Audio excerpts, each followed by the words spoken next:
नेहा सक्सेना और स्वागत है आपका मेरे channel home science knowledge by Neha Saxena में। आज की इस क्लास में हम बेसिकली समझेंगे कि हमारे जीवन की कौन कौन सी अवस्थाएं होती हैं।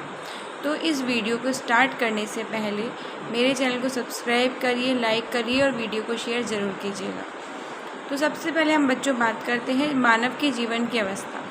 तो अंडाणु शुक्राणु को विविधित करते हैं, है ना, तब से लेकर के हमारी जब तक महिला एक शिशु को जन्म देती है 280 दिन की अवस्था, जिसे हम गर्भावस्था भी कहते हैं, ये 9 महीने 7 दिन की अवस्था होती है।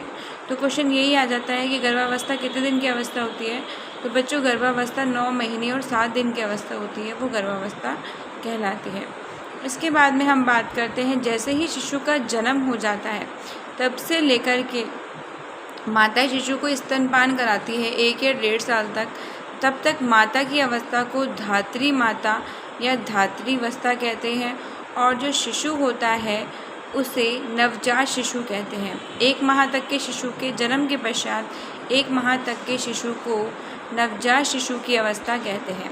1 माह के बाद 6 माह तक 6 साल तक जब होता है शिशु तो इसे पूर्व बाल्यावस्था कहते हैं। ठीक है, 1 माह से 6 वर्ष तक की अवस्था पूर्व बाल्यावस्था कहलाती है।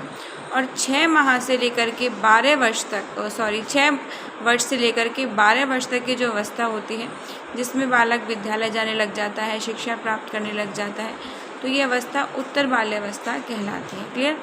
इसके बाद में नेक्स्ट हम बात करते हैं कि जो 12 वर्ष होते हैं तब से लेकर के 21 वर्ष तक की अवस्था को हम किशोरावस्था कहते हैं। 12 से 21 वर्ष की अवस्था क्या हो जाती है? किशोरावस्था हो जाती है। 12 से 17 वर्ष तक की अवस्था को पूर्व किशोरावस्था कहते हैं और 17 से 21 वर्ष की अवस्था को उत्तर किशोरावस्था कहते हैं। यहाँ तक क्लियर हो गया। नेक्स्ट हम बात करते हैं बच्चों 21 से 40 वर्ष तक की अवस्था को प्रौढ़ावस्था कहते हैं और 40 वर्ष से लेकर के 21 से 40 वर्ष तक की अवस्था को हम युवावस्था कहते हैं और 40 वर्ष से लेकर के 60 वर्ष तक की अवस्था को हम प्रौढ़ावस्था कहते हैं। और 60 वर्ष से जब तक आदमी मृत्यु को प्राप्त होता है तब तक की अवस्था को हम वृद्धावस्था कहते हैं, जरावस्था कहते हैं, जरत्व की अवस्था कहते हैं। तो ये मैंने आपको बहुत ही नॉर्मल वे में समझाया है। आई होप आपको मेरा वीडियो समझ में आया होगा। Thank you so much.